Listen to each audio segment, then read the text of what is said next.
2017 Mazda CX-5 vs 2018 Lexus NX300, crossing over. The defender of the compact luxury crossover genre in this competition is the 2018 Lexus NX300, another vehicle that pleasantly surprised us during its turn at SUV of the Year 4 years ago, also earning a place among the finalists. Just shy of $37,000 to start and $40,463 as tested, our NX lands just above the average new vehicle transaction price. Meanwhile, our CX-5 in top Grand Touring trim comes in at just under $32,000 before options and $33,810 as tested. That gave the Mazda the lowest price in our field of 8 and also provided the widest price gap between two competitors in our tests. Granted, you could option the Mazda up to the Lexus price point, but more on that later. Dimensionally, the vehicles are much closer. The Lexus is slightly larger on the outside, but the Mazda rides on a longer wheelbase and offers more rear seat and cargo space. Much of what makes luxury appeal to your senses is based on first impressions, and both of these vehicles make strong ones. Approaching the Mazda, you can't help but be struck by its premium-grade looks. The exterior design is clean and sophisticated, an evening gown compared to the Lexus club dress. The Lexus mini chisels and cuts are extroverted and unmistakable. We think it's the best application of the brand's design language on an SUV, but we wouldn't call it pretty. Getting behind the wheel has a similar effect. The Mazda's interior is simple and suave with a dashing two-tone color scheme. Clearly, Mazda spent real money in here: real metal trim, soft, supple leather, rich soft touch plastics, contrast stitching, and passable fake wood trim. The base model Lexus, meanwhile, plays a clever visual trick by strategically applying the expensive materials in places that draw your eye away from the decontented stuff. Imitation leather, which is good enough to fool you into thinking it's the real thing, adorns the seats, steering wheel, and armrests, and it is set off by contrast stitching.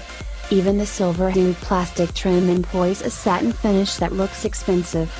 All of this neatly distracts from the center stack's waterfall of plastic, not to mention the lower door panels that seem better suited to a Toyota Yaris. But how often do you look down there? Functionally, the Lexus suffers setbacks, as well. The layout of the controls on the center stack makes no sense, and half the functions are controlled by the detestable touchpad-operated infotainment system, which remains distracting even to someone who has been using it for years. The seating position is very high, which many drivers appreciate, but the steering wheel is so far away even at full extension that you have to choke up dash and pedals to reach it comfortably. The seat itself, at least, is quite comfortable. We find the Mazda's layout much more agreeable but still not perfect.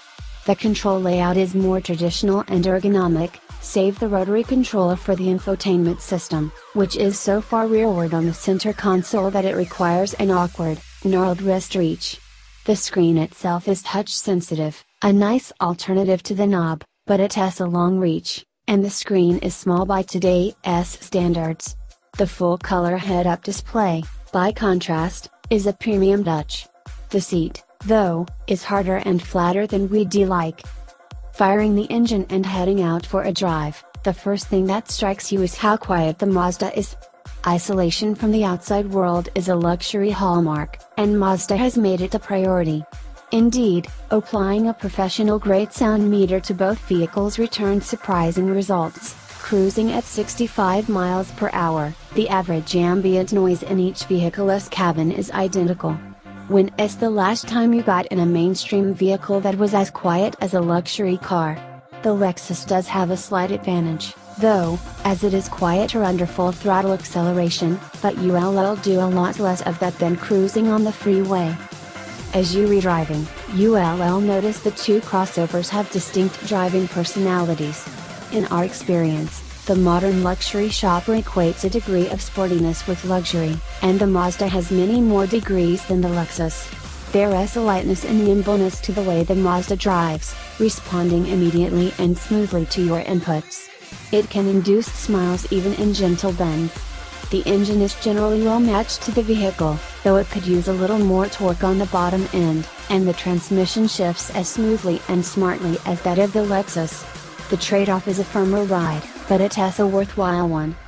The Lexus, by contrast, feels heavy in everything it does. The engine surges when you step on the gas, as if mustering the strength to push the vehicle forward. You need to push the brake pedal harder than expected to slow as quickly as you'd like. It leans more in corners than that sporty look promises and goes over bumps like it is fully loaded down even when empty. Still, the engine is smooth and responsive in a way that will make you forget it is turbocharged, and the transmission is spot on. The ride is softer, as befits the handling. In other words, it befits those who seek a more classic luxury experience. But your senses can deceive, and here the test numbers don't jibe with the driving experience. At the test track, the slower feeling Lexus is actually surprisingly quicker in a straight line and needs only slightly longer to stop despite being the heavier vehicle. Its straight line advantage also helps it post a slightly quicker figure 8 result than the Mazda, though the higher lateral GS recorded in the Mazda speak to its handling prowess. If your roads are straight, you'll be quicker in the Lexus, but if they recurved or if you just enjoy driving, you'll want the Mazda. That has you, then, but what of your passengers? Taller riders will appreciate the Mazda's superior headroom front and especially rear, where the seat is lower. They give up a bit of legroom up front to the Lexus but gain substantially more in the rear. The actual rear seat of the Lexus is more comfortable once you climb up onto it, making sure to watch your head on the way in. Both vehicles' rear seats recline, but only the Mazda S are heated. Speaking of features, it has generally a given: the more you spend over the base price, the more you'll get. Surprisingly, though, the entry trim Lexus is fairly well equipped for its price. Our tester has heated and cooled front seats, active cruise control, a suite of crash avoidance technology, a moonroof, parking sensors, blind spot monitors, and a power tailgate, and still came in just over our $40,000 price cap as tested. To that impressive features list, though, the Mazda adds navigation, albeit like a Garmin from 10 years ago, heated rear seats, a head-up display, and a significantly better sounding stereo. Neither vehicle came equipped with Apple CarPlay or Android Auto. Both will offer CarPlay soon, but only Mazda has committed to offering Android Auto. Sometimes the most important feature of all, however, is the ability to take all your stuff with you. Here, the Lexus is at a decided disadvantage. Despite being larger in every external dimension, it has little more than half the cargo space of the Mazda behind the second row.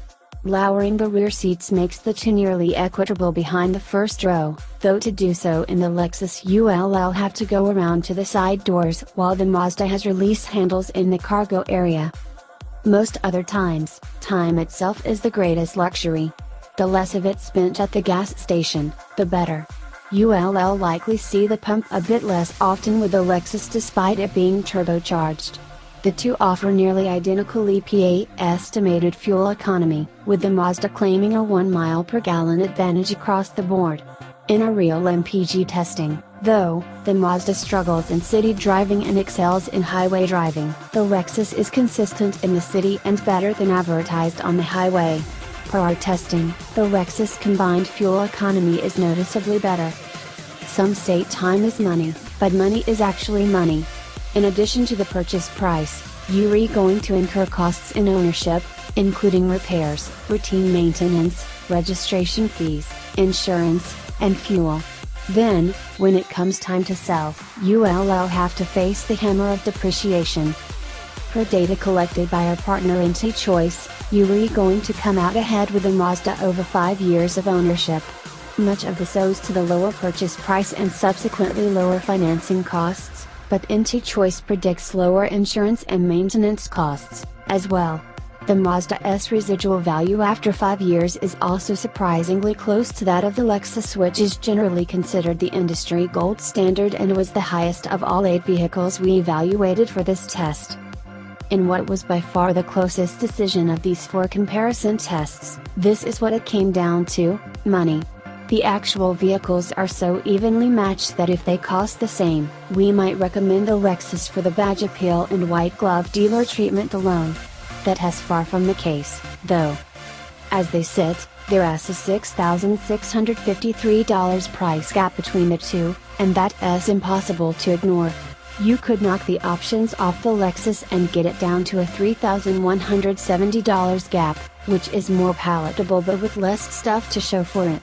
Speaking of stuff, we can't forget that our Lexus is front-wheel drive while our Mazda is all-wheel drive. Making things fair, you'd need to put another $1,400 on the Lexus window sticker, opening the gap back up to nearly $5,000.